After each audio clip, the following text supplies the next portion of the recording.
আমাদের যারা বিরোধী দলে আছে তাদের ঘাড়েও সেই ফ্যাসিবাদের যে ভূত, সেই ভূত লক্ষ্য করা যাচ্ছে। তারপর থেকে মূলত রাজনৈতিক দলগুলো এই আন্দোলনে ব্যাপকভাবে সম্পৃক্ত হয়েছে এবং এই রাজনৈতিক সমন্বয়টা বিএনপি করেছে। তো যাই হোক, আমি ওই হিস্ট্রির দিকে না যাই, আমি জাস্ট কর্নেল অলি আহমেদ যেহেতু আজকে একটি বক্তব্য দিয়েছেন, এটা খুবই, তিনি আসলে তার জায়গা থেকে যে বক্তব্য রেখেছেন অত্যন্ত নিন্দনীয়। যে তার মতন মানুষরা যখন এই ধরনের গুজব রটিয়ে দেয়, এই ধরনের প্রপাগান্ডা ছড়ায়, তখন সমাজটা আসলে কিভাবে আমরা ঠিক করব, মানুষকে কিভাবে সচেতন করব।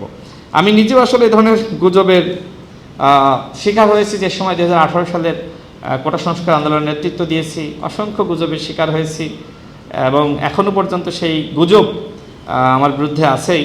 ওই সময় আসলে ছাত্রলীগ আওয়ামী লীগ যে গুজব রটাতো, এখন আমাদের জামাত এবং শিবিরের বন্ধুরা যারা একসময় আমাদের সাথে আন্দোলন করেছে, তারা এই ধরনের গুজব রটাচ্ছে। তাহলে আসলে কি বলবো? তার মানে একটা অংশকে আমরা, সেই গুজববাজদেরকে হটিয়ে আমরা এখন আবার নতুন গুজববাজ আমরা পেয়েছি। তো এইভাবে যদি গুজবের পতনের পরে আবার গুজব আসে, সেটি আসলে খুব কঠিন। তো যাই হোক বন্ধুগণ, আমি কথা বাড়াবো না। না, আমাদের মাননীয় প্রধানমন্ত্রী তো বলেছেন যে আমাদের যারা বিরোধী দলে আছে তাদের ঘাড়েও সেই ফ্যাসিবাদের যে ভূত, সেই ভূত লক্ষ্য করা যাচ্ছে। একই লোক আমি বলবো না, কিন্তু ভূত তাদের একই রকম। বিএনপির বিরুদ্ধে ওই সময় আওয়ামী লীগ ছিল, এখন বিএনপির বিরুদ্ধে ওই আওয়ামী স্টাইলে জামাত শিবির চক্রান্ত শুরু করছে, একই স্টাইলে।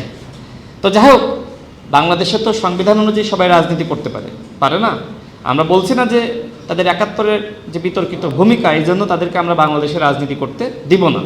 যদিও তারা ইনিয়ে বিনিয়ে বিভিন্ন সময় দুঃখ প্রকাশ করেছে, সরাসরি ক্ষমা চায়নি, তারপরেও এদেশের মানুষ 24-এর গণ অভ্যুত্থানে বা অন্যান্য আন্দোলনে তাদের ভূমিকা থাকার কারণে তাদের প্রতি দয়া দেখিয়েছে। কিন্তু সেই দয়ার সুযোগে আজকে আমরা লক্ষ্য করছি যে তারা 2 মাসের সরকার, সেই সরকারের পতন ঘটানোর জন্য নানান ধরনের মিথ্যাচার। গতকাল তো আমরা দেখলাম যে ছাত্রদল নেতা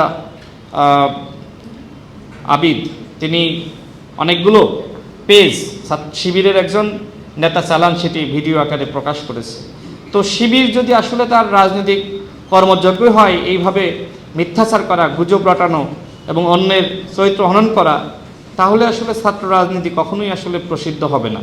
ক্যাম্পাসে এখন দেখেন যে তারা সাধারণ শিক্ষার্থী বেশে কিভাবে আসলে এই প্রতিষ্ঠানগুলো তারা দখল করে রেখেছে।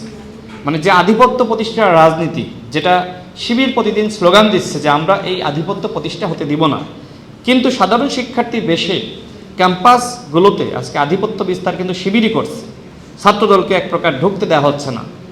আমরা দেখেছি যে যখন আওয়ামী লীগ ক্ষমতায়, সেই সময় ছাত্রদল ঢুকতে পারেনি, শিবির কিন্তু ক্যাম্পাসে ছিল, ছাত্রলীগের সাথে মিলেমিশে তারা ক্যাম্পাসে ছিল। কিন্তু এখন আবার ছাত্রদলকে ক্যাম্পাসে সেই শিবিরই ঢুকতে দিচ্ছে না।